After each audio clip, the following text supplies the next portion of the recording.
theyeshiva.net. Bruchim haboyim, shalom aleichem to one and all, mazel tov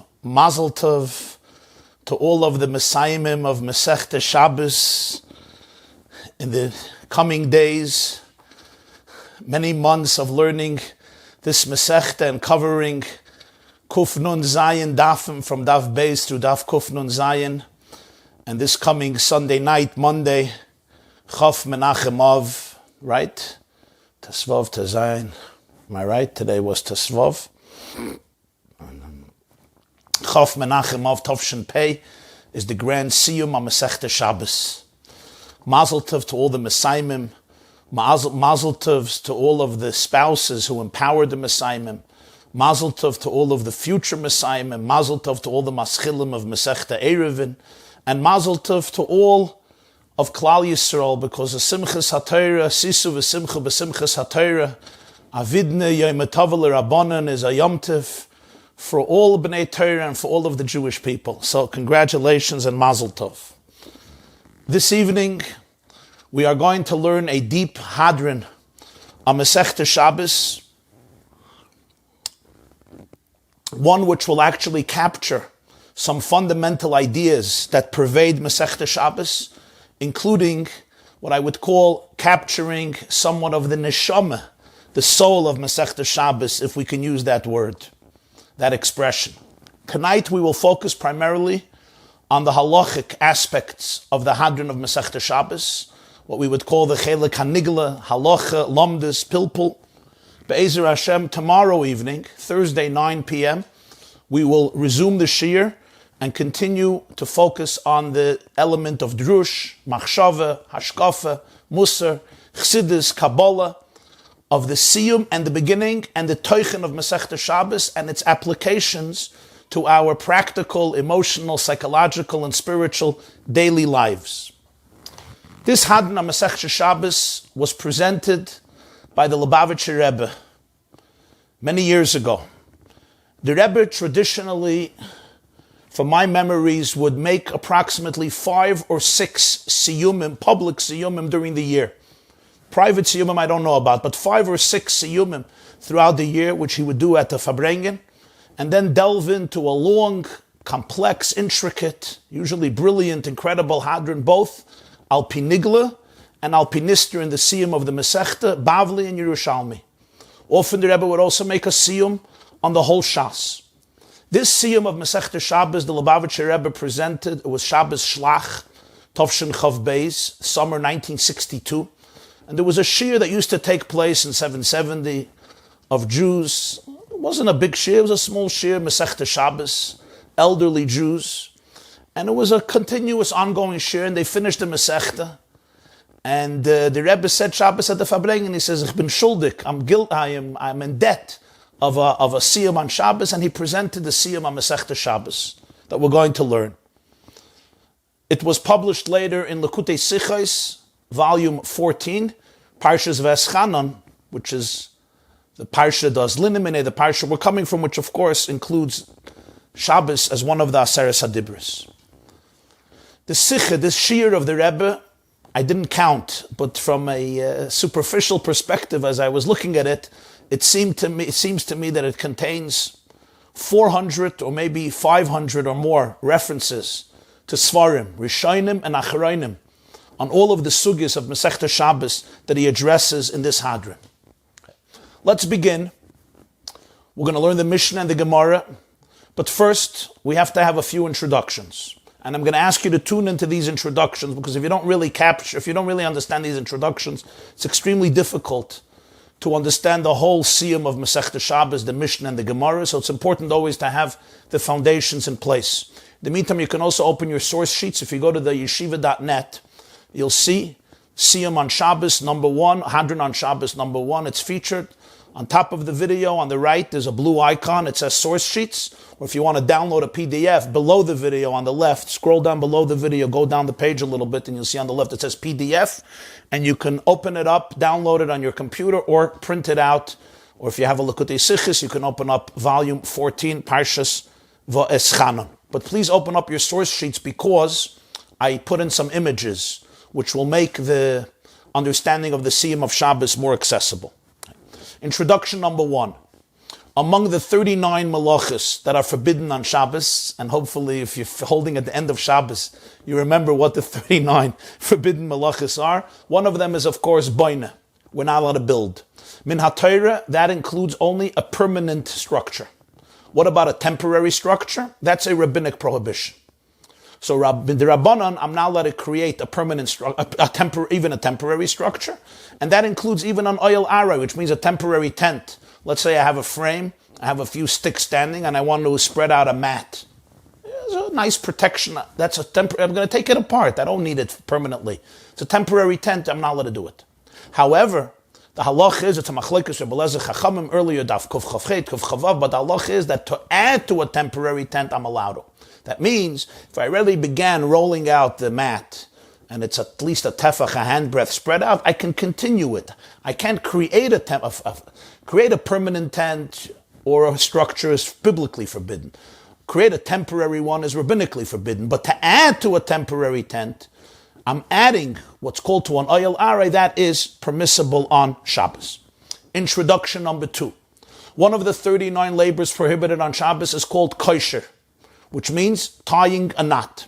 Like all the Melachas, these were labors that were performed when they were constructing and building the Mishkan, and that's where the Chazal derived the structure of the 39 Melachas. More about that later.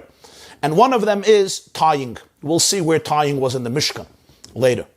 Min HaTorah, what does it mean that you're prohibited to make a knot? There's a condition. It has to be a kesher shel kayama. Kesher shel kayama means a permanent, enduring knot. And it's a fascinating halach. It has to be a knot that when I tie it, my mindset is that it should remain there forever. As long as it exists, it exists. What happens if I decide, you know what, I just need it for 3 months, or I need it for 3 years? Min HaTorah, it's not forbidden. It's not a kesher shel kayama. The rabbis prohibited even an impermanent knot. Here itself, there's an argument brought in Shulchan Aruch and Siman Shun Yud Zayin. There's 2 shittas in the Rishonim, and that is how enduring does the knot have to be even rabbinically. One opinion is at least 1 day. If it's longer than 1 day, then midirabbanan, I'm not allowed to make this knot, and I'm not allowed to untie the knot, because you're not allowed to untie a knot that you're not allowed to make on Shabbos. You're not allowed to tie, you're not allowed to untie. Kosher matter. So if I make a knot in the morning, and my point is, I want to untie it at night, then even rabbinically it's permissible. And another opinion is that it has to be at least 7 days. If it's more than 7 days, then rabbinically it's prohibited. So again, Min HaTorah, the only knot that is prohibited is what? A kesher shel kayam, enduring knot forever. I don't have in mind ever to take it apart. Maybe 1 day I'm going to need it, I'm going to take it apart, fine. But right now, there's no established timeline when I'm going to take it apart. It's a permanent, fixed knot as far as I'm concerned. It's as timeless as this thing will exist. However, rabbinically, even an impermanent knot, a kesher she'eino shel kayam, is also prohibited to make on Shabbos. And again, there's 2 opinions. Does it have to be longer than 1 day? Does it have to be longer than 7 days? And then it would be rabbinically prohibited. We usually follow the more stringent opinion discussed in Shulchan Aruch Erechaim Hilchos Shabbos, Siman Shin Yud Zayin, in Turin and Shulchan Aruch and in Shulchan Aruch Harav and Mishnah Brura, etc. Next, 3rd exhibit. There's something called medida, which means measuring. Biblically, Min HaTorah, there's no problem to measure things on Shabbos. I can measure how big my couch is, I can measure how big my pool is, I can measure how big my field is, I can measure how long my counter is, and I can measure how long my bed is, and I can measure anything, whether it's food, whether it's my property. There's no issue. What's the problem of measuring? The rabbis prohibited medida. This is something that the rabbis prohibited, and the reason for that is because it's called uvdin dechayil. Or as the Shulchan Aruch Harav adds in Erechaim Siman Shin Vav, Zilzul Shabbos, which means it's cheapening the spirit, it's denigrating the geist, the zeitgeist, the energy, the atmosphere, the ambiance of Shabbos. It's uvdin dechayil. It's something that we usually do during the week. It's usually associated with weekday mundane work. You know, you measure your house because you want to sell it. You measure or weigh a food because you want to buy it. It's usually associated with weekly mundane activities. And therefore, even though there's no problem of measuring on Shabbos, there's no prohibition biblically, the rabbi said you're not allowed to make measurements on Shabbos. Okay, now I want to change the subject for a moment and give another introduction. When a corpse is present in a home, everything that finds itself under the same roof with that mace becomes automatically spiritually impure. And it needs to go through a very intricate process in order to be cleansed from that impurity. So if someone, Chalila, passes away in a house under a roof, anything that's under that roof, which means people, utensils, anything that's susceptible to tumah will automatically become tumah. Not only that, even things that are not in the same room. If the house has another room, but it's all under the same roof, the roof connects the two rooms, there's a bedroom.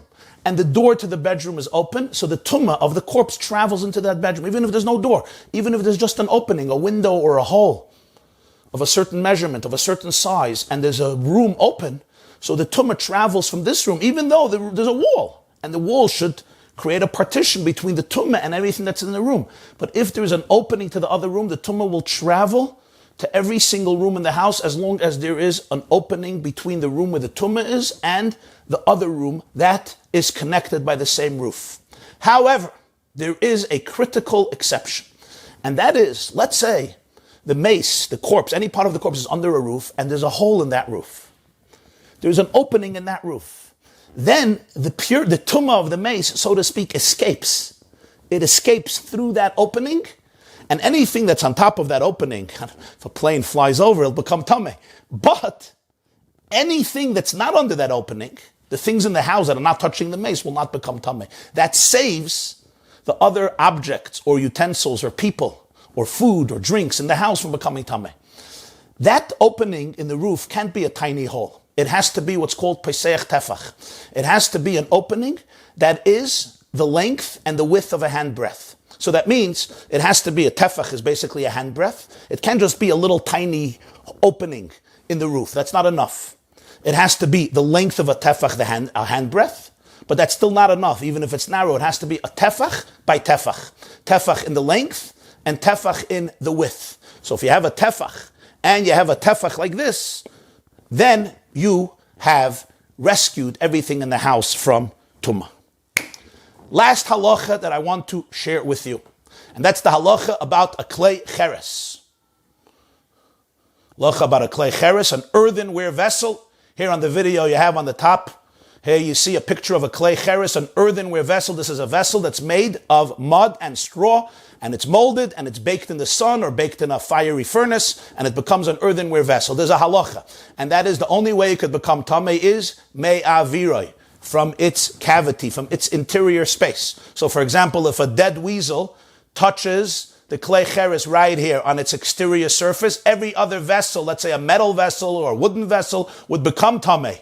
But not an earthenware vessel. But if that dead weasel is suspended inside the clay cheres, look where the arrow is, in the cavity of the clay cheres, even if it doesn't touch the walls, the clay cheres becomes tamei. This is a unique halach of clay cheres in Parshas Shmini. Clay cheres mitame only me'avirei. Okay, I hope you absorbed all of this. Let's now go to the text. Please open up your source sheets or open up a Mesechta Shabbos. We're going to learn the last Mishnah and the last piece of Gemara of Mesechta Shabbos.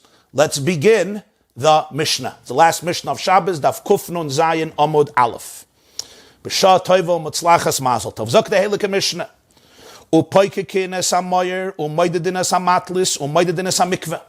On Shabbos, you are allowed to seal a window. You're allowed to shutter up a window. You're allowed to measure a rag. You're allowed to measure a mikveh to make sure it has the appropriate amount of water to make it a kosher mikveh. I just told you, you're not allowed to build on Shabbos. You're not allowed to measure on Shabbos. We'll get to that in a moment. Now the Mishnah records a story. And this is the last Mishnah of Mesechta Shabbos. It ends with a story. And here's the story. This is a story that took place in the days of the father of a Tana named Reb Tzadok, and in the days of a Tana named Abba Shaul, the son of Botnis. These are two individuals who were from the great Talmudic sages Tanoim, who lived in Yerushalayim, and they lived at the end of the era of the second Beis Hamikdash, but during the second Beis Hamikdash era. The second Beis Hamikdash was destroyed in the year 70 after the Common Era. They lived a few decades before that in Yerushalayim. Reb Tzadok was, of course, the famous Tana who fasted 40 years because he sensed the Churban is coming. This is his father. And another Tana, Abba Shaul ben Botnis, who the Gemara describes in Mesechta Beitza, how scrupulous he was when it came to honesty and authenticity. His integrity was mamish unparalleled. So this is a story that happens in their days, phrase, and it's important because the fact that they were part of this story is what gives it its halachic power. What happened? They plugged a window. Ma'ir means a window, which actually means not a window as we call a window, a glass window. A window actually means an opening. Ma'ir means, of course, a source of light, because that's what allows the light to come into a room when there's an opening. Or the window is open. So they plugged a opening, a window, b'tafiach, with an earthenware flask. Tafiach is they took an earthenware flask, like this picture, and they plugged the window. Here you could see a picture. They plugged the window with it. We'll soon see why. V'kashru es hamekida b'gemi. They also took an earthenware vessel and they tied it with a strand of reed grass. Here you have a picture. I wanted to show you what reed grass looks like. It grows quite tall. So they took a reed grass and they tied this earthenware vessel probably to a stick. Okay, so now the earthenware vessel is attached to the top of a stick. Here you have a picture of it. By the way, in your source sheets, I also put in these pictures. Take a look at page 2. You'll see this picture you see. They tied, this guy is holding a stick and he tied the earthenware vessel to the stick. How did he tie it? He took a strand of reed grass. Leida, to know im yesh bagigis peiseich tefachim lav. To know if in the barrel, if in the roof, upwards on top, if there is an opening of a tefach or not. We're going to explain what this all means because I know it's enigmatic. It doesn't seem to be understandable. It's not. The Gemara is going to explain. I'm just quoting now. Untranslated. And from their words and from their behavior, Reb Tzaddik, the father of Reb Tzaddik and Abba Shol ben Botnis, we learn 3 halachas. That on Shabbos, you're allowed to shutter, you're allowed to seal a window, you're allowed to measure, and you're allowed to tie. Wow. That's the end of the whole Mesechta Shabbos in Mishnayos. You're allowed to shutter the window on Shabbos, you're allowed to measure, you're allowed to tie. What is this talking about? What happened? So the Gemara now continues. Let's see what the Gemara says. The Gemara tells us the background of the story, because if you don't know the background, you don't understand the Mishnah. Let's continue in the Gemara again. You can look in Mesechta Shabbos or look in your source sheets, the first page. Rabbi Yehuda said in the name of Rav,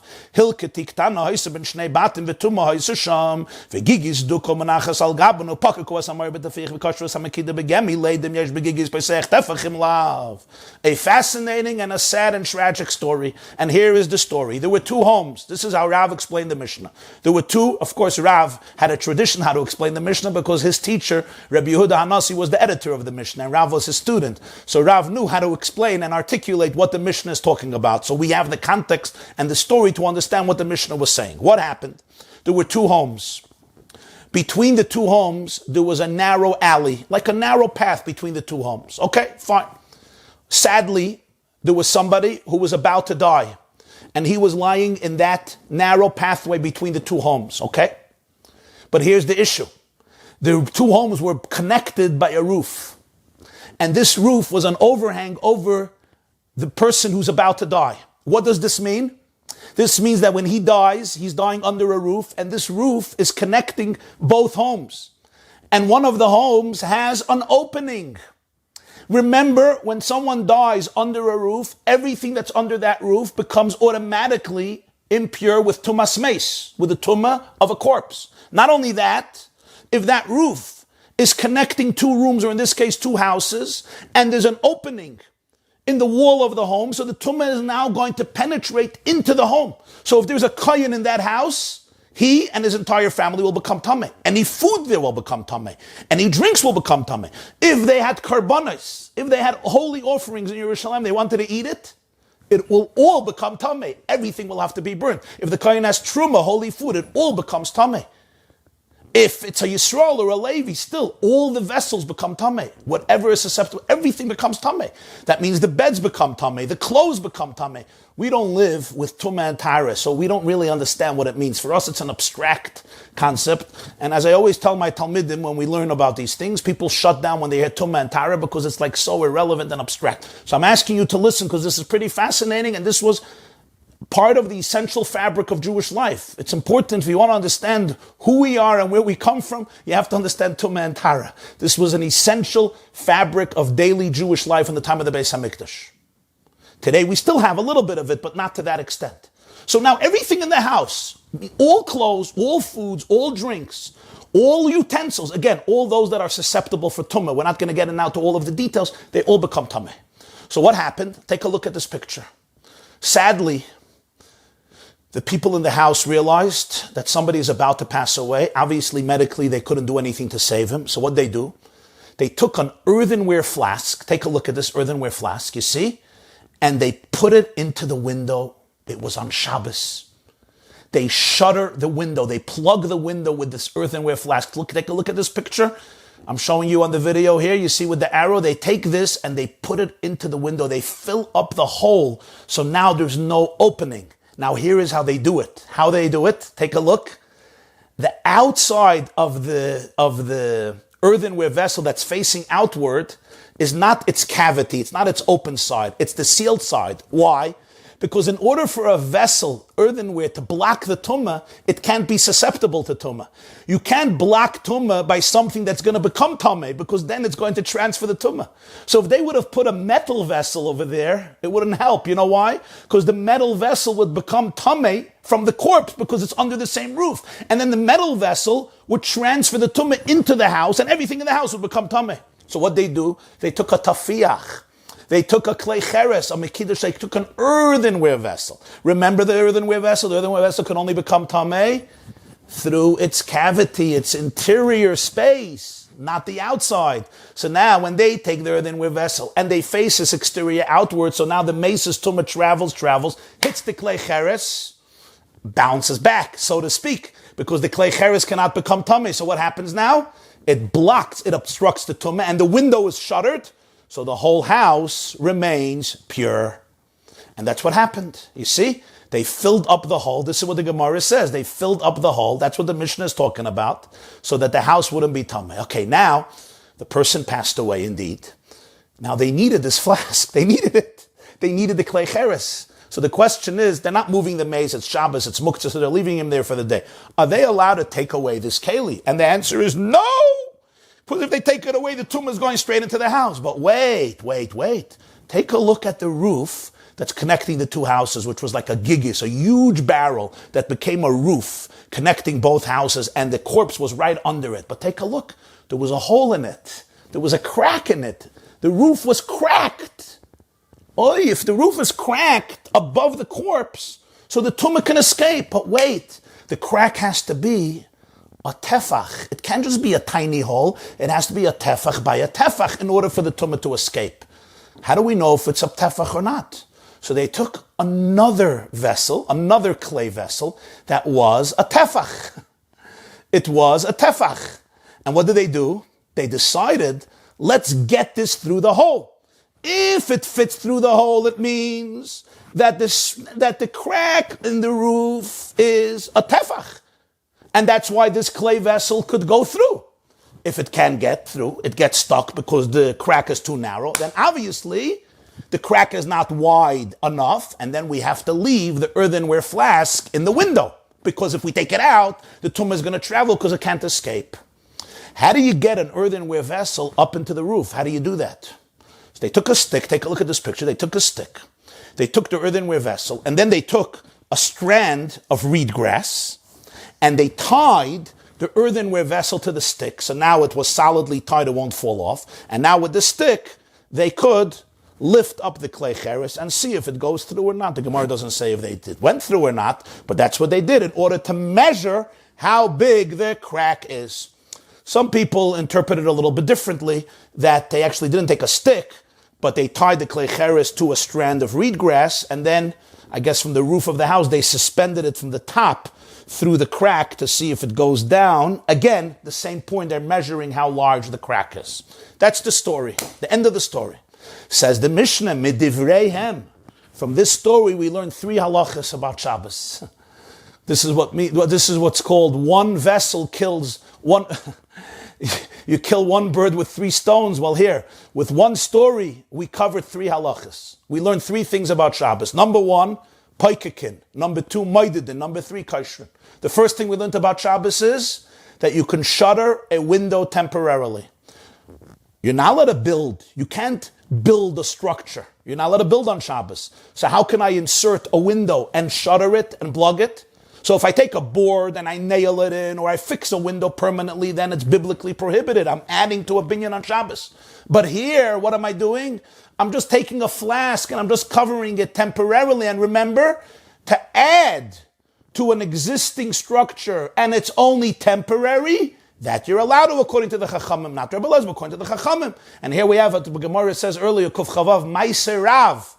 The greatest source of halacha is a maisa, a story, something that happened, that they allowed them to shutter the window on Shabbos. They did not protest it. Why? How can you shutter? How can you seal a window on Shabbos? You're building. You're adding to your home. You're plugging your window. The answer is, they're taking a flask. They're putting it there temporarily. That's not going to remain a permanent shutter. They're going to take it away afterwards. It's fine. That's halacha number 1. Halacha number 2, poikekin moidedin. You're allowed to measure on Shabbos. Look, they were measuring the crack in the roof. How are you allowed to measure? They were manipulating. They were trying to figure out if there's a tefach. That's why they picked up the keli to get it through the roof, to get it through the crack. You're allowed to measure on Shabbos. Third, kaishrin, they tied. How did they get the earthenware vessel up in the crack? How'd they do that? The answer is because you could tie. They took the reed grass and they tied it to the vessel, and with that they tie the vessel to the stick with this reed grass and they could pick it up, or they just tie the vessel to the reed grass and they suspend it through the crack. Poikekin or moidedin the kaishrin b'Shabbos.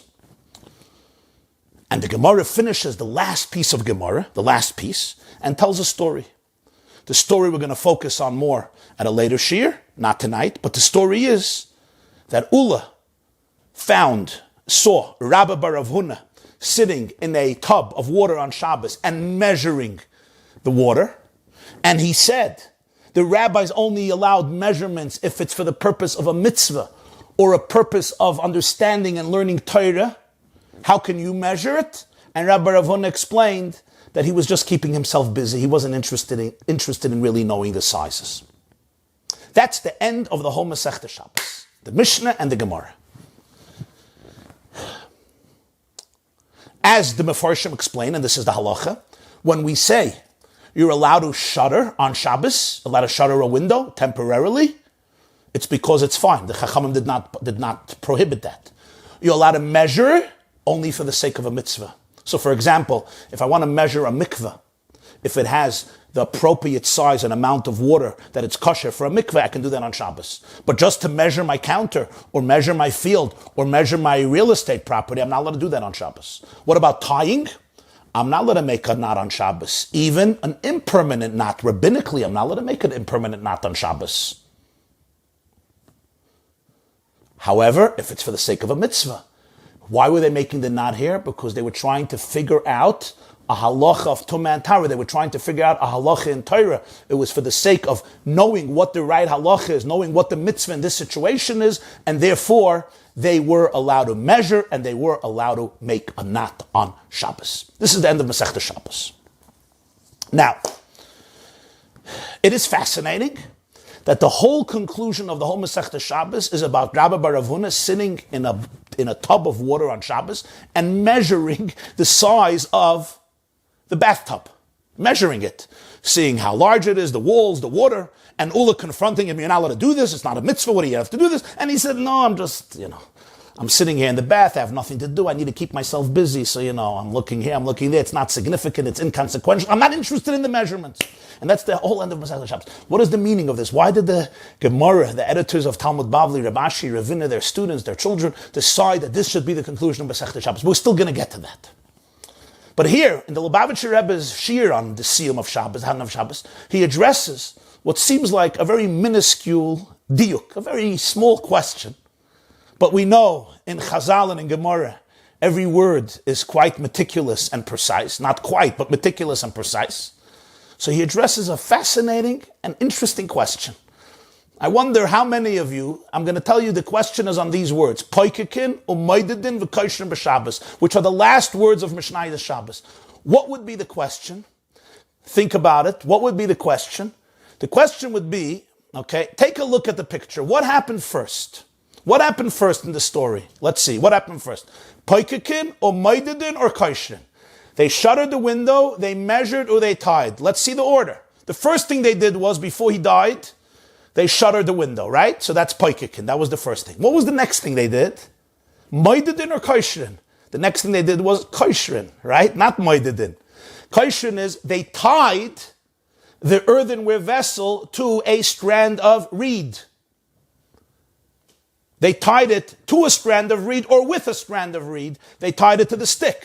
So that was the second thing. What's the third thing they did? They lifted up the stick, take a look at the picture, to get the vessel, the earthenware vessel, through the crack.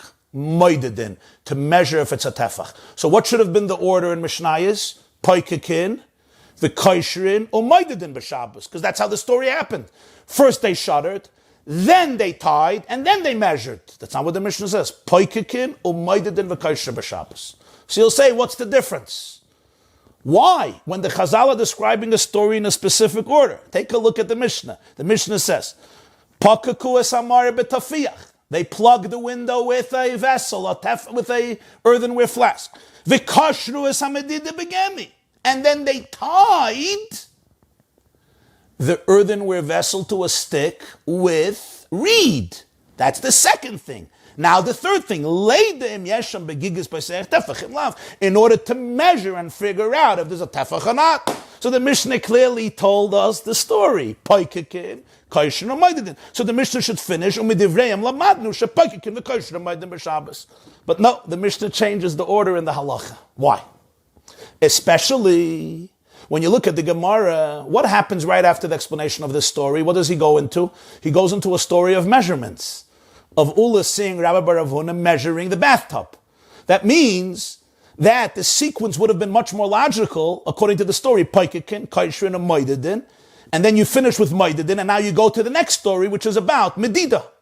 But that's not what happens. The Mishnah finishes with Kaishrin, that's the last thing, and then the Gemara goes back to Medida, which anyway happened at the end. Something is strange here. How do we understand this? Now, it seems at the surface that it's a little diuk. It's not so significant. But as I said, every word in Chazal, especially in Mishnayos, the Rambam says, is Loshen Ktsara, the Koilel Inyanim Rabbim. Every word in Mishnayos is so meticulous and precise. And that's why we see how many pages of the Gemara are dedicated just to figure out one word of Mishnah, an extra word. Why did he have to say it this way? He could have said it this way. Certainly, when he changes the story a line later and he puts it in a different order, you have to understand the meaning of this. And as we shall see, from the Rebbe's perspective, this little change of order is not little at all. It actually opens up a vista. It opens up a portal to understand some fundamental gedarim and yesodis in Mesechta Shabbos, including the siyum of the Mesechta. If I may give a little analogy for this, Zois HaTorah Adam, we compare the Torah to a human being and the human being to the Torah. When it comes to DNA, we know today that one cell, one invisible cell, when you get to the nucleus of that cell and you can discover its genome, the genetic code at the core, at the nucleus of that cell, that tiny, minuscule formation and sequences of DNA letters actually conveys and captures and personifies and mirrors the entire living organism. You never say, oh, it's a tiny little cell, what can it tell me? The tiny Zois HaTorah Adam, a detail in the order of Mishnayos can tell you some of the fundamental ideas that encompass the whole organism, the whole Torah, the whole Mesechta Shabbos. Because klal and prat in Yiddishkeit are very deeply connected. Klal or prat or klal. We go from the klal, we go to the prat, and from the prat you come back to the klal, and every prat in a way captures the whole klal. Now, at first glance, you can give the following answer. You know why Poikekin says first? Not because that was the order of the story. No, Chazal don't care about that so much. It's because Poikekin is the bigger chiddush here. What's the bigger chiddush that you're allowed to do on Shabbos? Measuring, tying, or shuttering a window. The first chiddush, the greatest novelty is poikekin. You know why? Because as Tosfos writes, on Daf Kuf Chavava Mid Beis, there's a Tosfos there, and that's the halacha. You're allowed to shutter a window even if it's not for a mitzvah. Because Tosfos says, it is so similar to adding to a structure that if the Chazal allowed it, it means they always allowed it. Because this is something that's so daimel binyan. You push it filling up your window. It's like you're putting in a window. You're putting a board into your window. You're allowed to do that on Shabbos? It's so similar to construction. And yet the Chazal said, you're allowed to do it. So Tosfos says, even if it's not for a mitzvah, if they allowed such a thing, they always allowed it. Because if they wouldn't allow it in regular cases, because it's so much like a structure, they wouldn't even allow it for a mitzvah. So that's the bigger chiddush here. So maybe that's why we start off with Poikekin. And there's a Tosfos in Maseches Kedushin, the beginning of Perek HaIsh Mekadesh. The Mishnah says, HaIsh Mekadesh boy ubishluchai, daf memal of Kedush. So the Gemara asks a question, why did it say boy ubishluchai? Hashta bishluchai boy mi boya. If you tell me that a person is allowed to betroth his wife through a messenger, for sure he can do it himself. So just say, Ha'ish mekadesh bishluchai, for sure he can do it himself. So the Gemara answers, to teach me that mitzvah ba yosem bishluchai, it's better if you do it yourself. You could send a shliach to betroth the woman, but it's better if you do it yourself. So Tosfos asks, in Kiddushin Memalef, what's the question of the Gemara? Maybe you could say that the Gemara is saying, loizu avzu, which means, first I say the simple halacha, Ha'ish mekadesh boy, you could do it yourself, and now I'm going to tell you a bigger chiddush, bishluchai. What's the problem? So Tosfos says, this concept that you say this obvious, and then you say the more novel idea, that's only b'shtei babois, avol b'shtei tevis loy, that's the language of Tosfos. That you could do when it's two separate stanzas, or two separate mishnahs, or two separate sentences. But if it's two words, boyu b'shluchai, that principle doesn't make sense. The Atzmas Yosef explains beautifully the logic of Tosfos, that when it's shtei babois, when it's two separate sentences, so you could say each one was taught at a separate occasion, and they contained the integrity of each one. Everyone was self-contained. So therefore, Tosfos is saying, you could say, first they had the simple one, and then they taught the novel one, and once they taught the novel one, they're not going to go and delete a previous mission or previous teaching that they had already, so they left it. But when it's two words, right, one right after another, that's Atzmas Yosef explains brilliantly, then you certainly knew what the second word is going to be before you wrote the first word, because it's all part of one sentence. It's one word after another word. So here Tosfos says, this principle doesn't apply. First you say the chiddush. You don't tell me the obvious, and then you say, and also another one, which is a bigger chiddush. And therefore the Gemara says, why does it say boya b'shluchah? It should only say ish mekadesh b'shluchah. And therefore the Gemara proves from this that mitzvah boya yosim b'shluchah. According to this principle of Tosfos, which the Lubavitcher Rebbe develops at length in the footnotes of this Sicha, it would make sense that the Chazal here are not so interested in the chronology of the story, but rather in the halachic ramifications of the story, obviously. So therefore, the first thing they say is Poikekin, because Poikekin is the bigger chiddush, that even if it's not for a mitzvah, you're allowed to shutter a window on Shabbos. Very nice, that's a beautiful insight. However, when it comes to Moedidin and Koshrin, Moedidin doesn't seem to be a bigger chiddush than Koshrin. So why do they do Moedidin before Koshrin? Moedidin and Koshrin are both only allowed b'makom mitzvah. You're only allowed to make measurements on Shabbos if it's for a mitzvah or it's part of Torah learning, and you're only allowed to make a knot on Shabbos if it's for a mitzvah. Both are rabbinic prohibitions that you're only allowed to do in the case of a mitzvah. So Moedidin is not a bigger chiddush than Koshrin.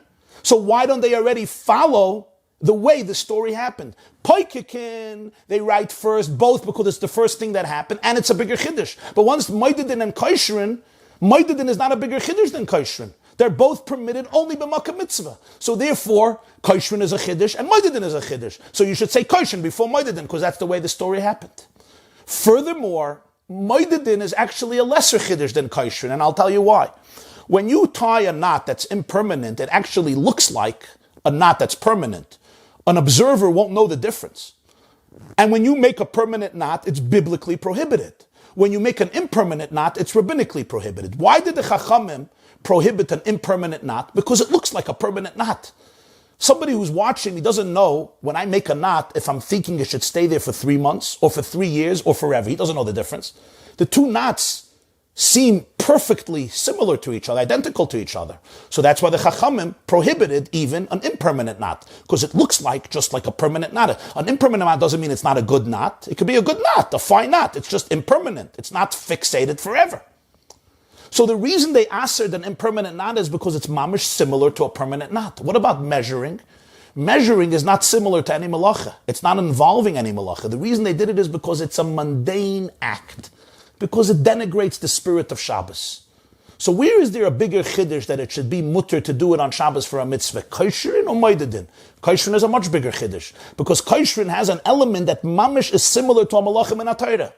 The difference is the timeline in your mind. So the Chachamim answered this because it looks like this. But Medida, they didn't answer because it looks like a malachim in Torah. There's no malacha of measuring on Shabbos.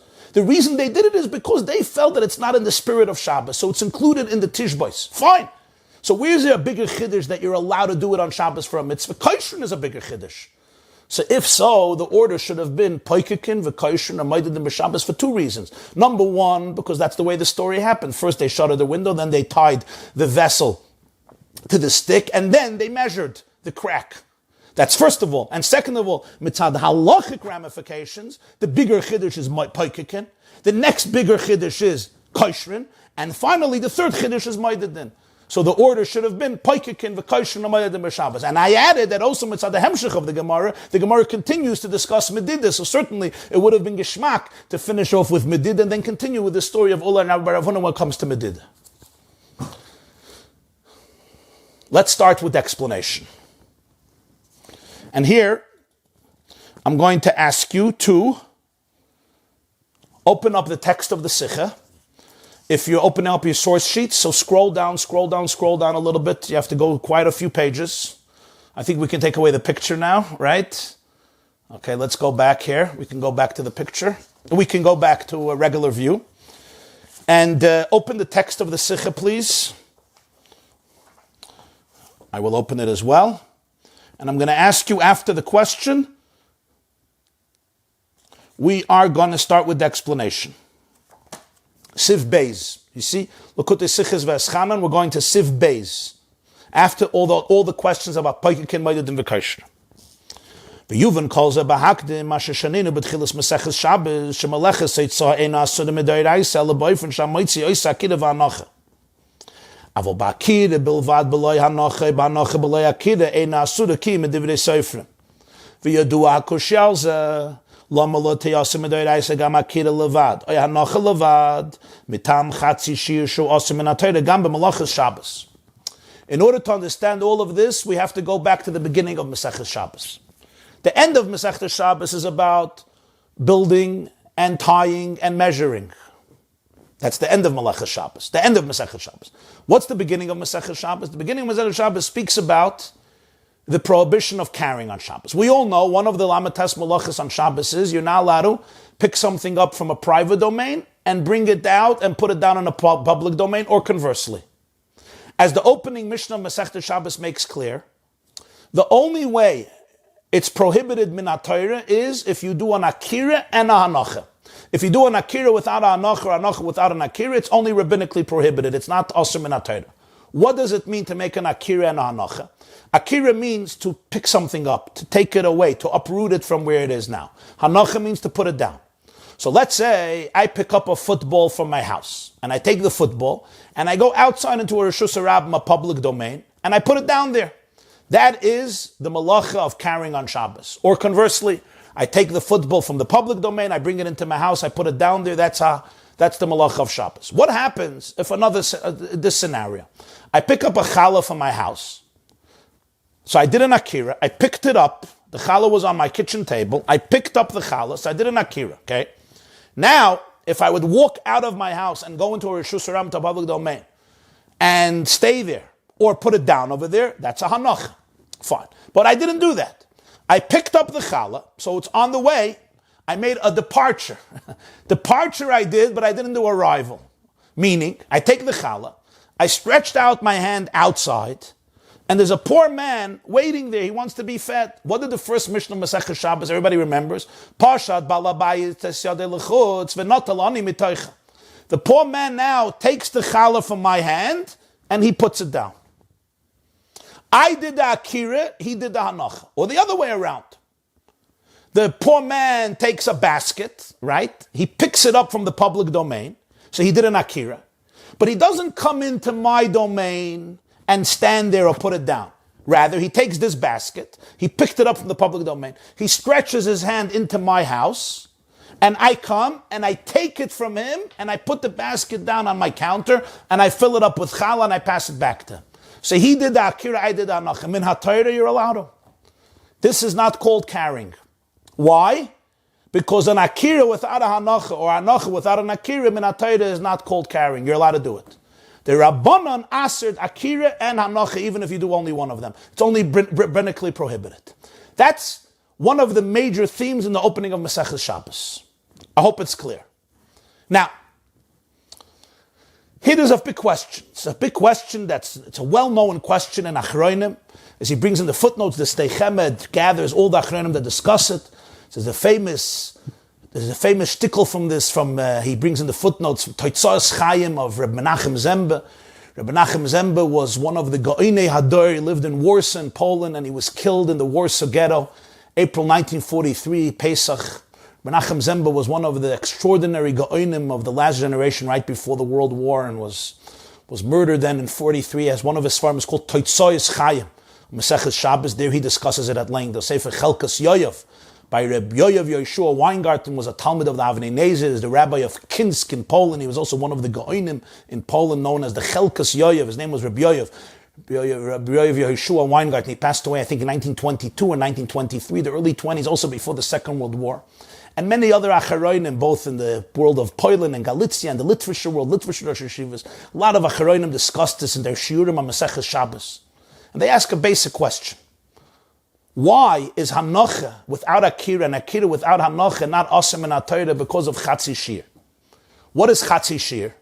Chatzi Shiur means the half measurement. Let's give an example. I'm not allowed to eat blood. What's the shear of eating? A kazayas, the volume of an olive. What if I eat a half an olive? What if I eat blood and I consume only a half a shear of blood? Or let's say chametz on Pesach. I eat a crumb of bread. Am I allowed to do that? I'm not eating a piece of bread, a kazayas of bread, the volume of an olive. I'm not doing that. I'm just taking a few little crumbs of bread, of a bagel, of a pizza, and I eat it on Pesach. Am I allowed to do it? Minatayra, that's not eating. Eating is kazayas. That's the only way you get a penalty. What about pig, swine? What about horse meat or anything today? Fat, blood, chalev, non-kosher meat. I eat a little piece of meat. I don't even eat a kazayas. Am I allowed to do that or not? Achlaikas and Mesechta Yuma and Dalar, I think Rabbi Yochanan, Rish Lakish, the halachas like Rabbi Yochanan, Chatzi Shiur, Asur min HaTorah. A half a shear is prohibited biblically. There's no penalty. A person won't get lashes because there's no shear. But a chatzi shear is awesome in Torah. You're not allowed to consume even a half a shear in Torah. And the same is true, at least according to Rashi and many Rishonim, when it comes to Shabbos. For example, writing on Shabbos is prohibited min Torah. How much? There's a shear, 2 letters. Aleph Beis, or Beis Gimel, or Shin Mem. What happens if I write 1 letter? I take a pen on Shabbos, Chas v'Shalom, and I write 1 letter. Am I allowed to do that? I'm not allowed to do that. Chatzi Shiur asam min Torah. I'm not going to have to bring a carbon chatos. There's no penalty, but I'm not allowed to do it on Shabbos. On Shabbos, you're not allowed to take a scissor and cut your hair, right? Geizes. You're not allowed to cut your hair. Biblically, it's a isum min Torah. How many? 2 strands of hair. What if I take a scissor and I cut 1 strand of hair? It's called Chatzi Shiur. Am I allowed to do it? Min Torah, I'm not allowed to do it. There won't be penalties, there won't be consequences, but it's also min Torah. This is a Chatzi Shiur. Another example. I'm not allowed to carry on Shabbos, right? But there's a shear, it has to be the size of a fig. What if I take a cholent bean? You know the size of a cholent bean? I take a cholent bean, I pick it up from my counter, and I go out to the public domain, and I put it down over there. I just stand there. Am I chayiv? Do I have to bring a carbon chatos? Is there a skill? No. Why? It's a chatzi shear. It wasn't enough. It wasn't enough. It's called a half a shear, which means part of the shear you did, but you're still not allowed to do it. Ask the acharayim a question. When I carry on Shabbos and I only make an akira and I don't make a hanacha, why do we say min Torah it's mutter? Only with the rabbanon it's aser. Why shouldn't it be aser mitam chatzi shear? It's true. I didn't do the full melacha. I didn't do the full shear of the melacha, meaning I didn't pick it up and bring it out and put it down. But l'chayda, I did a half a shear of the melacha. Just like when I cut one strand of hair, or when I write one letter, or when I take out a half a kazayas, or when I eat a half a kazayas, or when I take out a chalent bean, or when I eat a half a kazayas. I didn't eat the whole kazayas, but I ate part of it, and doing part of an isur is also asur. Because the isur is made up of parts, right? Chazi litzteruf, as Rabbi Vaschanon says in the end of Yuma. An isur is made of parts. 50% is not 100%, but it's 50%.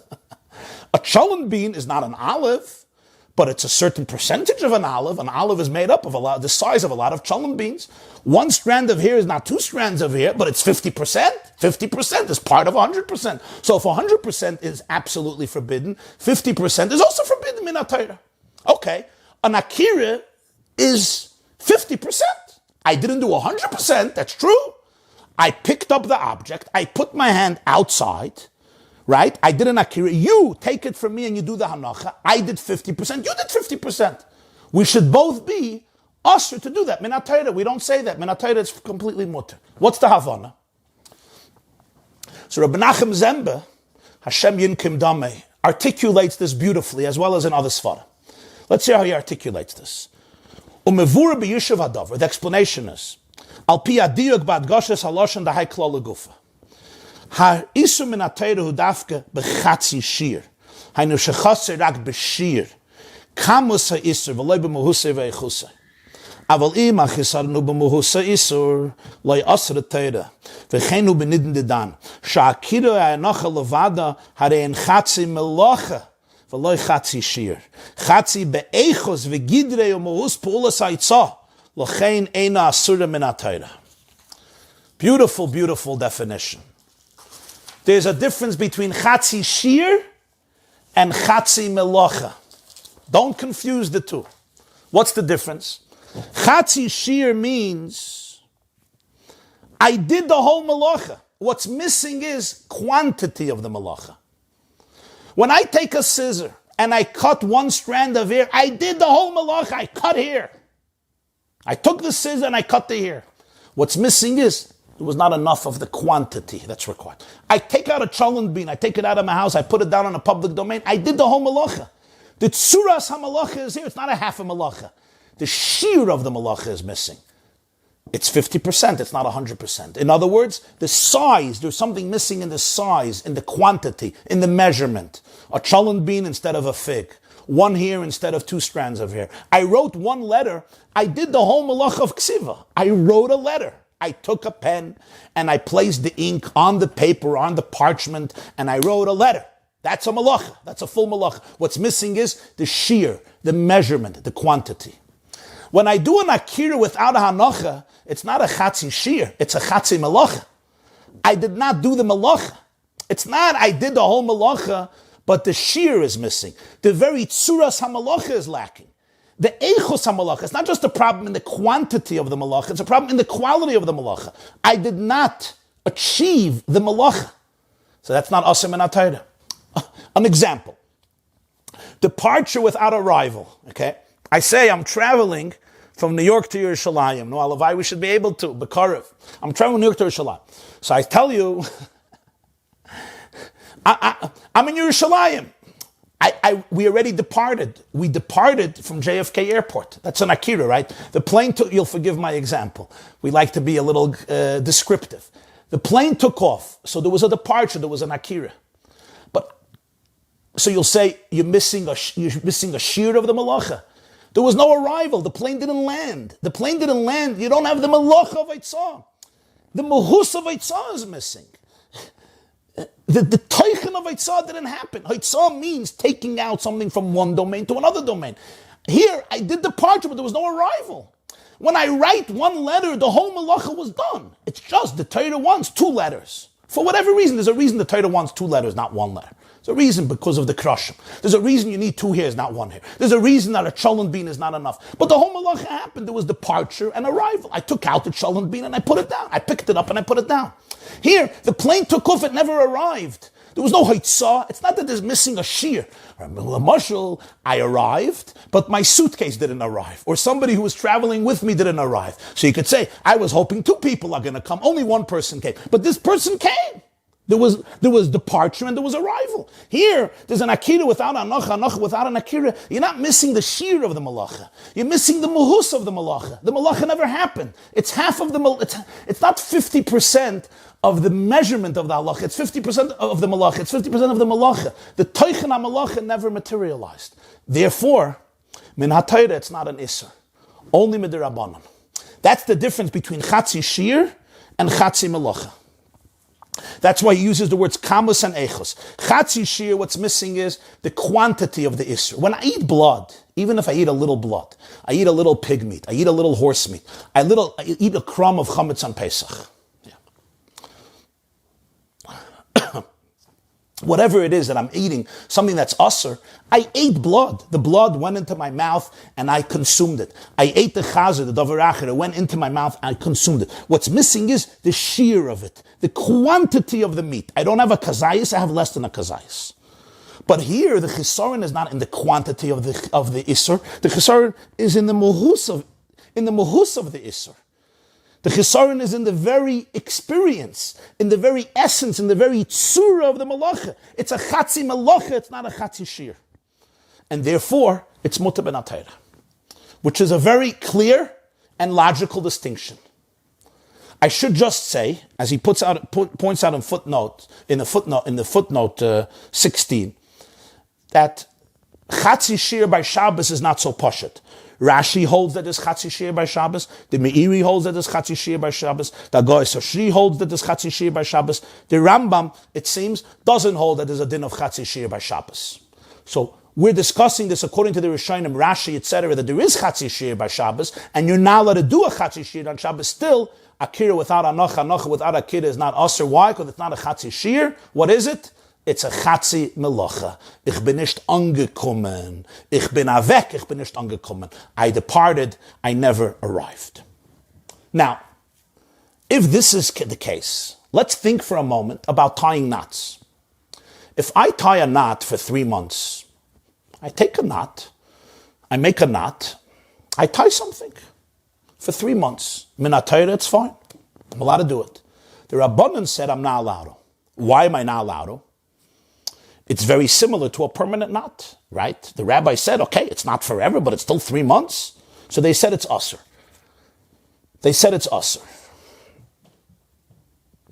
Why shouldn't it be usser min ha-Torah? Because of Chatzi shiur. Same question. I didn't do the full shiur of the knot. I didn't have in mind that I want this knot to stay here forever. I only wanted to be here for 3 years, for 3 months, for 3 weeks. So zayin. But it's a Chatzi shiur. Just like when I write one letter. Okay, I didn't write the full 2 letters, but I wrote 1 letter. So 50% I did. So why don't we say that an impermanent knot should be asur min ha-Torah as Chatzi shiur? Even if I taka didn't have a kesher shel kayama in mind, so it's not a full shiur, but it should be a Chatzi shiur. We say that's not the case. Min ha-Torah, you could make an impermanent knot. What's the reason for this? So the Havana here is because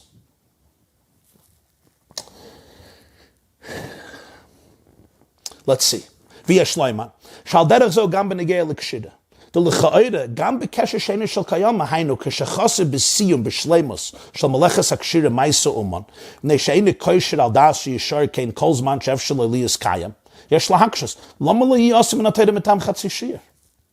Even if I make a kesher that's not permanent. In other words, I didn't get to the end of it. I didn't get to the completion of it. I didn't finish it off because I didn't have in mind that it should be permanent. Okay. But it should still be asur min ha-Torah as a Chatzi shiur. The answer is, v'atiritzu al derech hanal. Ein ze Chatzi shiur b'kamusa shel ha-melacha. Ki im Chatzi melacha. Chaser be'echos v'gidrei u'muhusa shel ha-melacha. Ki adas sheyishar kein la'olam hu chelek me'echuso me'gidrei ha-melacha u'bilada chaser be'geder ha-melacha v'lechein ein asur min ha-Torah. The answer is exactly the same way. The same answer that the Menachem Zembe and other Acharonim give about Chatzi Melacha and Chatzi shiur, you can apply also to making a knot. Why? If it's not a permanent knot, it's not a Chatzi shiur, it's a Chatzi Melacha. Meaning, It's not that I did the melacha, I'm just missing something in the quantity of what I did. No.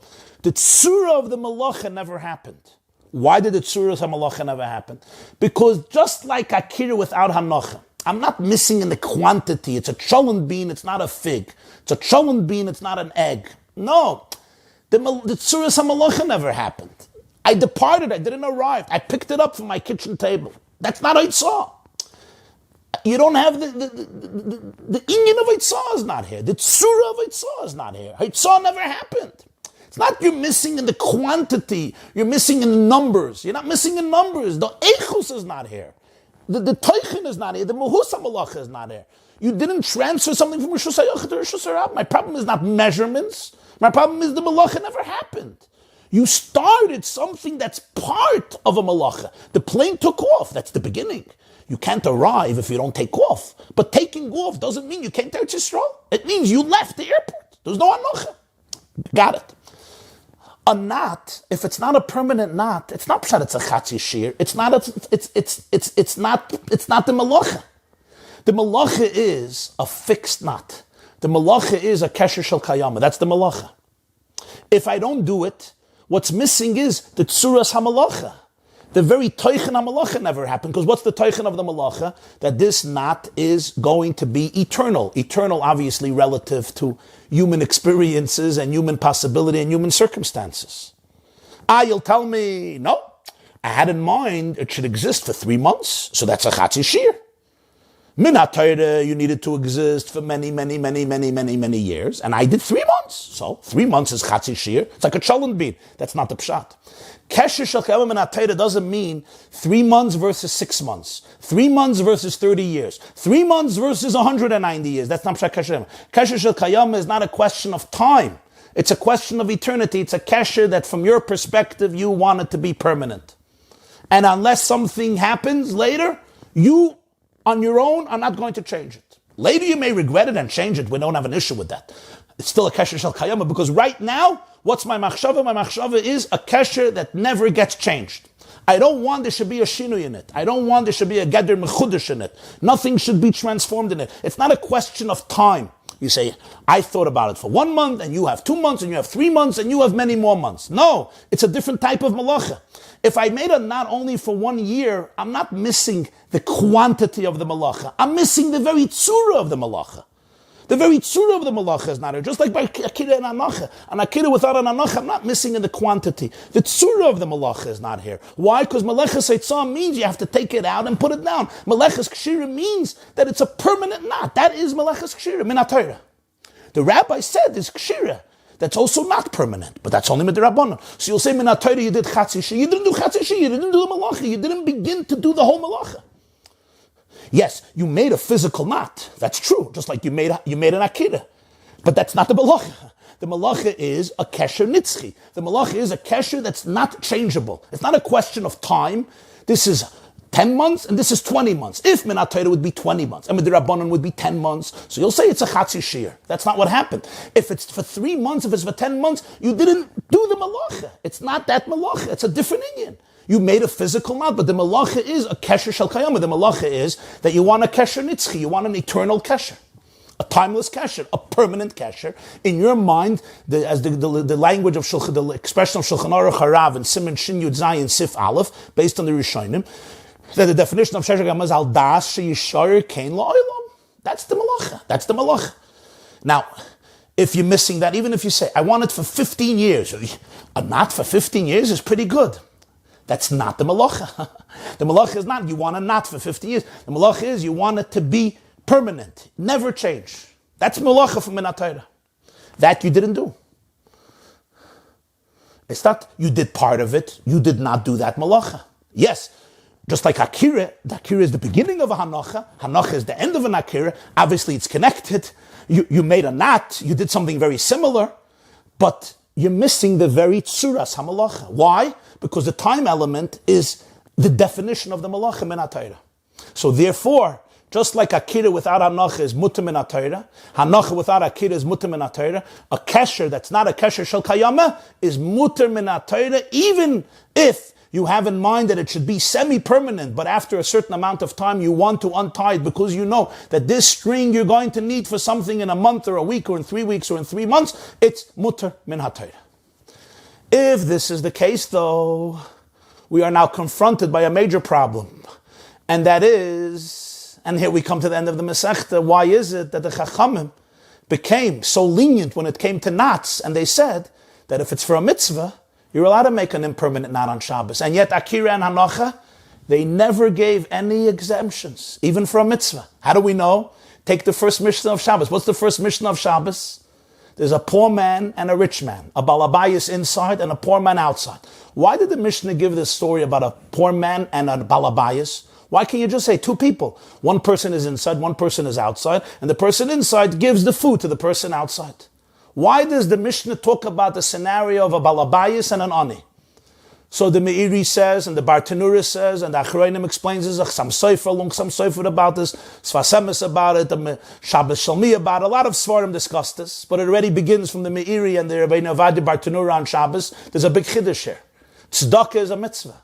Here's a poor man who wants to eat. This is a mitzvah of tzedakah. It's a mitzvah min ha-Torah. A poor man comes and asks you for food. You're doing a mitzvah. You would think, for a mitzvah, the rabbis would say, no problem, do an akira without a hanacha, do an hanacha without an akira. It's for a mitzvah. After all, that's what happened by tying. They allowed them to tie a clay cheres with a strand of reed. It's not a permanent kesher. That's why, by the way, they used a strand of reed. Why they use reed? 2 reasons. Rashi explains, it's animal fodder. Because it's animal fodder, it's precious. You don't want to waste it, so you're not going to leave it there permanently because you need food for the animal. Remember, food was scarce. If you have food for your animal, you want to have it. So therefore, when you tie the earthenware vessel with reed to a stick, we know it's not permanent because you're going to want to give it to your animal. So at some point, after the mace is gone, you're going to remove it and you're going to use the reed for something else. It's impermanent. There's another reason. The reed at some point is going to dry up, it's going to decompose and wither away. So this knot is not going to be permanent.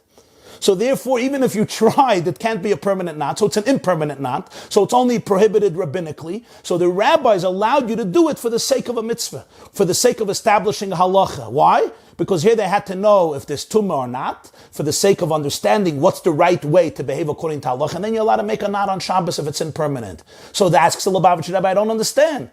By Akira and Anocha, it's a Chatzi Melacha, it's not a Chatzi Shiur, it's mutter min ha-Torah, it's only asur b'derabbanan, and yet, even for a mitzvah of tzedakah, mamish a mitzvah asay, and a mitzvah like sick potato, the ani comes to you and says, I'm hungry. You're doing a mitzvah.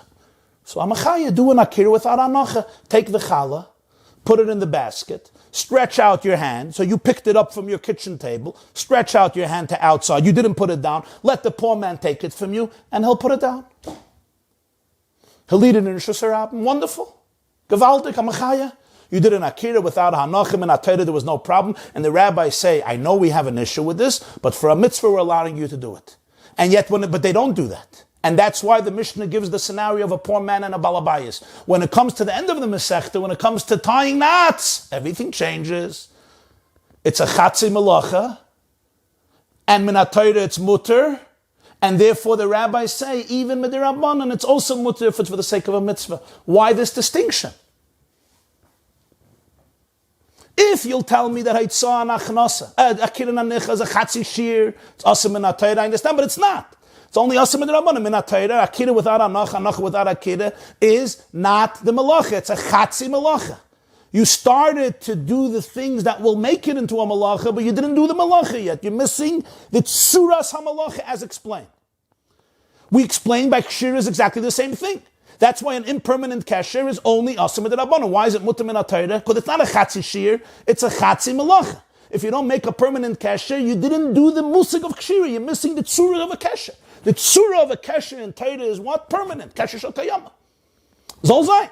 So it's mutter. So the rabbi said it's asur. And here, they compromise. They negate on their issur. They say, nish geferlich, if it's from mitzvah, we suspend it. Now the truth is, you might say, famous Tosfos in Mesechta Shabbos, Daf Chav Gimel, Tosfos in Chulin Kuf Daled, Tosfos Nidel Lamed Gimel. It's brought all in footnote 26. Tosfos says, when it comes to different gzeres on Shabbos, it's very hard to compare one to another. Tosfos says, Shema ein lahashvos gzeres shel chachamim zu lezu oisum she'eina b'melacha achas. When you have gzeres and different melachas, Tosfos says, when you're going to start making comparison, you're going to come up with questions. You can't compare. You have to know that chacham had a certain cheshbon, one melacha they made a gzeira, another melacha they didn't make a gzeira. So it could be by etzah and achnasa. When it came to carrying, they said here the gzeira is always, we're never changing, even for a mitzvah. By kshira, we're taking away the gzeira. When it comes to tzedakah, when it comes to a mitzvah, we're taking it away. And Tosfos says that it's very hard to use the same logic and use it as a pervading thread through all the melachas. However, when it comes to this situation, it's actually the other way around. There's a problem here, there's a contradiction, because if they left this prohibition by Haikira and Anacha, they certainly should have done it by Kshira, and I'll tell you why. What does it take for an Akira to evolve into an Isim in Atayra? What does it take for a Hanacha to evolve into an Isim in Atayra? What has to happen? If I pick up the challah from my kitchen table and I stretch out my hand, I didn't do an Isim in Atayra. What does it take for me to do an Isim in Atayra? I have to do another action. I have to go outside, or I have to take it and put it down outside. I have to do another action. Still, the Chachamim said, even though you have to do another action, we will prohibit doing the first action, even if it's for a mitzvah. What about by an impermanent knot? What has to happen to turn it into a min hatayra from a midrabanan? The answer is no action at all. Just a change of thought. The moment I say, you know what? I don't want it for 3 months. I just want it to be there for good. It becomes an Isam in Atayra. You see the difference? For Akira or Hanacha to devolve into an Isam in Atayra, you have to do another Pu'ula, another action. Either to do a Hanacha after an Akira, or before your Hanacha to do an Akira. But when it comes to a Kesher She'ein Shel Kayama, all you're missing is the Das. It's only a Kavana and a Machshava. So here we have a serious problem. If by Akira and Hanacha, where the Isam Midirabbanan will not develop into an Isam in Atayra unless you do another action. And still the Chachamim said, we are afraid that if we allow an Akira, you could come to Hanach. If we allow an Hanach, you could come to do an Akira before the Hanach. And even if it's for the sake of a mitzvah, we will never ever allow this to happen. Even an Akira without Hanach, Hanach without an Akira, even though it takes an action afterwards to make it prohibited min Atayra, certainly by Kshira, where the transformation from a rabbinic Isser to a Torah Isser is only an issue of thought. The moment I just think that I want this to be permanent, becomes an Isser and a Torah, for sure, the rabbis should have not allowed you to make an impermanent knot, even if it's for the sake of a mitzvah. Madoch, it's a kal v'chomer, madoch by Akira and Anocha. They would never allow you to do one of them, even though it's only an Isser Midrabbanan, even if it's for the sake of a mitzvah. You want to feed the poor man, bring him home. You can't give him the food outside, even if it's only an Akira. Why? Because a mitzvah is not enough to cancel out this Isser Midrabbanan, because it can bring you to an Isser Minatayra, even though you have to do an action to come to the Isser Minatayra. Certainly by Kshira, where you don't have to do an action to make it an Isser Minatayra. All you have to do is a little firing of a neuron, a thought. It's a nice knot, we're leaving it, and it becomes an Isser min Atayra. Isn't that a tremendous, tremendous concern? And they should therefore prohibit it, even b'makom mitzvah? L'chayra, strong question, a big question.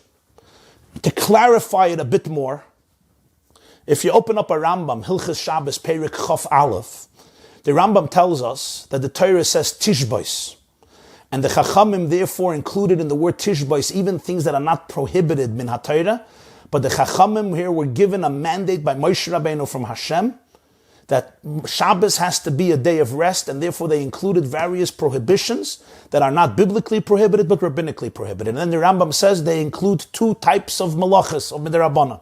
One is things that if you do them, they will bring you to an Isser min Atayra. They may bring you to an Isser min Atayra. And the other category are things that will not bring you to an Isser min Atayra, but they look like an Isser min Atayra.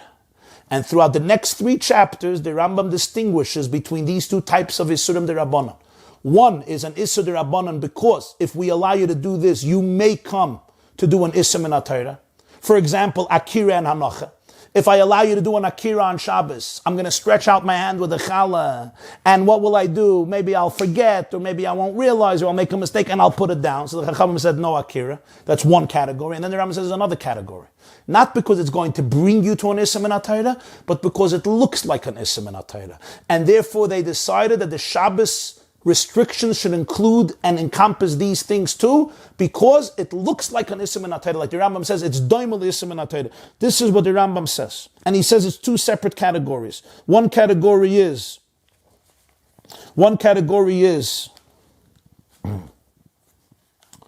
Gzeira Shema Yavimen Isser Skila.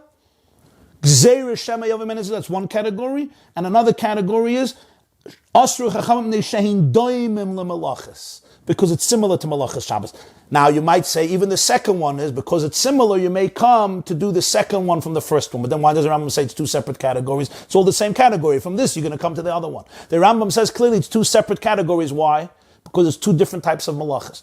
One is Asa de Rabbanan because it can bring you to an Issa min HaTorah. The other one is Asa de Rabbanan not because it can bring you an Issa min HaTorah. It's not going to bring you to Issa min HaTorah. They weren't worried about that. But it looks like something that's Asa min HaTorah. And because it looks like something that's Asa min HaTorah, therefore the Chachamim included that in the malachas that are Asa on Shabbos. A very different definition. That's what the Rambam clarifies, and it's interesting. People don't always realize this, but when you learn through the Rambam, the Prakim, he distinguishes different Isurim de Rabbanan if it falls into the first category or it falls into the next category. If so, it seems that this is the difference between Akira Hanocha and Kshira. Akira and Hanocha, as Rashi says clearly, the reason is they were afraid it's going to bring you to an Issa min HaTorah. If that's the case, we understand why they couldn't allow you to do it b'mkai mitzvah. Because even if you're going to do a mitzvah, what does it help? When the Rabbanan said you're not allowed to do something because it may bring you to an Issa min HaTorah, what's the pshat? The pshat is that it's be'etzem HaTorah dike Isser. It's be'etzem HaChashash d'Oraisa. The Torah allows you to do it, but the Rabbanan are basically building a fence so they don't fall into the ditch. So it's be'etzem HaChashash min HaTorah. The Rabbanan are saying, don't do this, because if you do this, you could come to an Issa min HaTorah. So even if it's for the sake of a mitzvah, the rabbis are not going to be matirit. For the sake of a mitzvah, you're allowed to fall prey to an Issa min HaTorah. If this can really cause you to come to an Issa min HaTorah, for example, Chacham said you have to check chametz the night before Pesach, called b'dikas chametz. So Taisa says, why can you be mevatel chametz? He says, Shema yavei lachli, you may come to eat it. If it's a serious situation that you may come to eat this, so then they're not going to allow you to leave chametz around for any reason.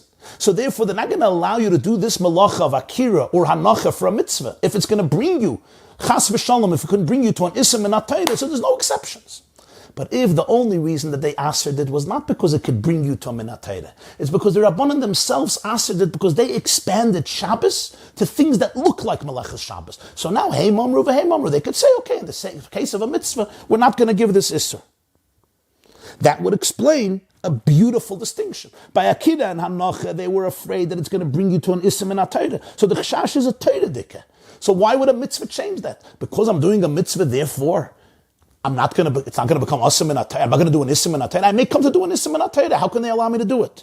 Masha'inkin, if it's only because it's doimet to an Issa min HaTorah, so be'etzim it's an Issa d'Rabbanan. They expanded the definition of Shvisa on Shabbos, that it should include also things that are similar to min HaTorah, not because they're afraid that I'm going to come to do an Issa min HaTorah, because if that would be the case, the Rambam wouldn't say it's two categories. It's all the same category. You're going to come to an Issa Skilla. He says clearly there's two categories. They expanded the definition of Shabbos. If that's the case, they could say, you know what? In a case of a mitzvah, we're going back and we're telling you could do this. Very geschmack. By Kshira, the vart is, it looks like an Issa min HaTorah. Kesher she'eino shel kayama reflects a kesher shel kayama. They're very similar. So the Chachamim said, don't do this because it looks like this. In the case of a mitzvah, we let you do it. By Akira and Hanocha, it's not that it looks like Haitzah. It's because it's going to bring you to a full Haitzah. Here the Chachamim didn't allow you to do it, even by Mekai mitzvah. Very geschmack, beautiful. But this only makes the question much stronger. Why were they not afraid that by Kshira, she'ena shel kayama, you're going to come to a kasher shel kayama. Fakert, I would be afraid there much more than by Akira and Anacha. Because by Akira and Anacha, as I said, you have to do a second action. Here you don't have to do a second action. You just have to have a thought for a moment that you want it to be permanent. And Chasal said the Pesach, you are over them in Atayra. So ma doch Akira and Anacha, they had a chashash, it's going to bring you to an Isser Skila for sure by Kshira. She'ena shel kayama, they should have had a chashash, it's going to bring you to a kasher shel kayama. If we allow a Jew to make an impermanent knot, even for the sake of a mitzvah, what's going to happen? He can come to make a permanent knot just by shifting his thoughts. So how can we allow a Jew to do an impermanent knot, even for the sake of a mitzvah? You're telling me the reason they prohibited an impermanent knot is not because it's going to bring you to a permanent knot. It's only because it's similar to a permanent knot, and that's why, for the sake of a mitzvah, they don't mind. Why weren't they worried that it's going to bring you to a permanent knot, just like they were worried by Akira and Hanacha? What is it? Why taka? When it comes to Melacha Sakshira, which is not Shel Kayama, it's a Chatzi Melacha. We explained it's not a Chatzi Shir, it's a Chatzi Melacha. So just like by Akira, which is a Chatzi Melacha, they were worried it's going to bring to a full Melacha, which is Hanacha. Here, why they were not worried? Why were they not worried? And therefore, it's Mutter L'Tzarech Mitzvah, as we see at the end of the Mesechta. So we're left here with a big challenge, with a big problem, with a big question. So I'm going to leave you with one thought, and I want you to think about this. I want you to think what would be the answer to this question. I'm going to leave you with one thought to plant a seed, and then we're going to, Be'ezer Hashem, complete the answer tomorrow's Shiur, which is Thursday, 9 o'clock p.m. at the yeshiva.net. We're going to complete the answer and go to the Nista part. But here's the point, and I want you to think about this, okay?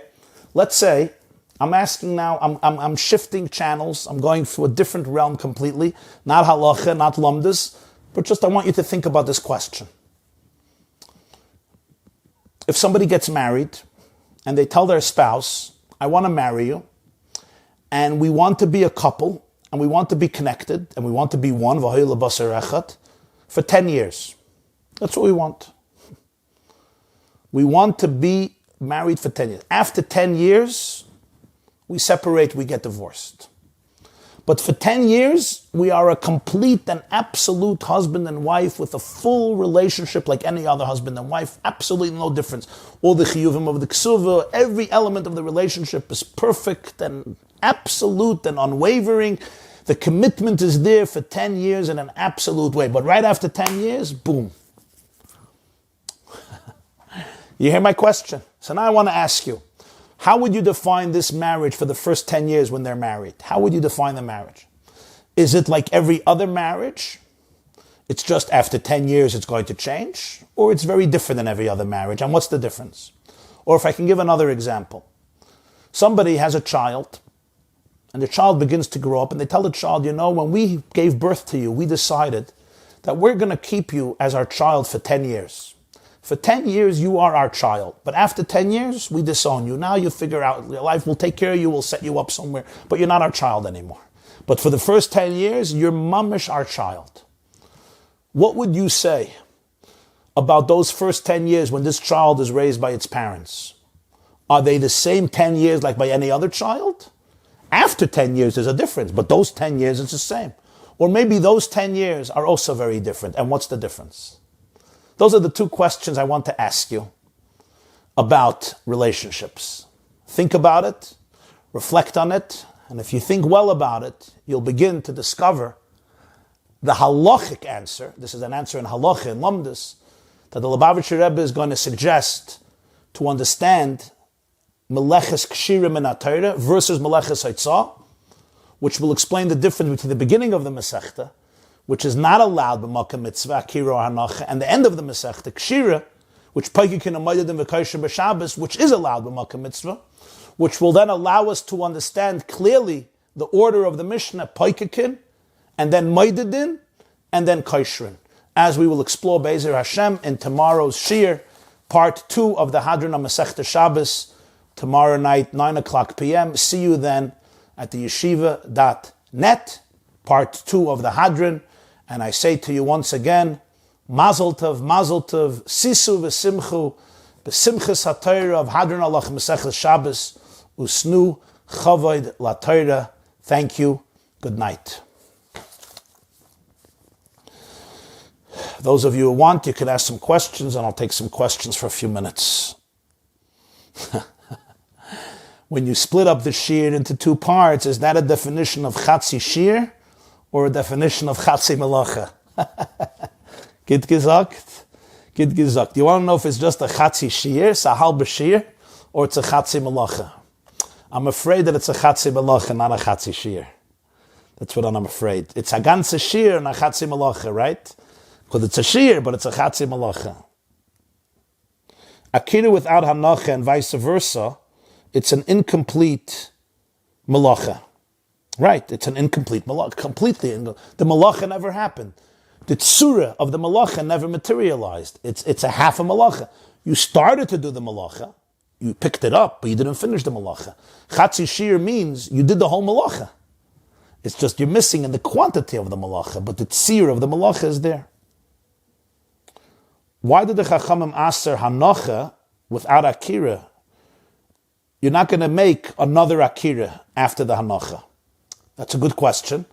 You understand why they asked Akira, because from an Akira you can make a Hanacha. But once you're making a Hanacha, you're not going to make another Akira. That's a good question. So if you look in footnote 22,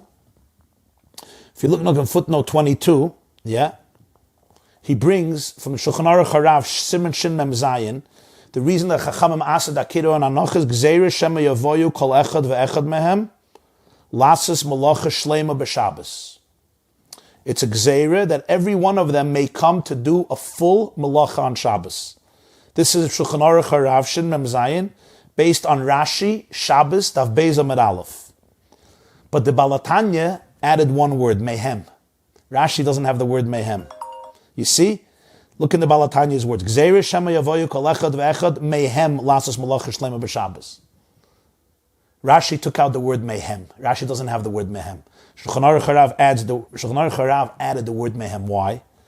So the Rebbe suggests v'yeshloimer shekavanas admur hazaken lahadgish shegzeiru zu v'hachshasha higam al mi she'oisa ha'anacha belvad v'hagzeiri shelo yavai hu atzmai lasas malacha shleima b'pam beis.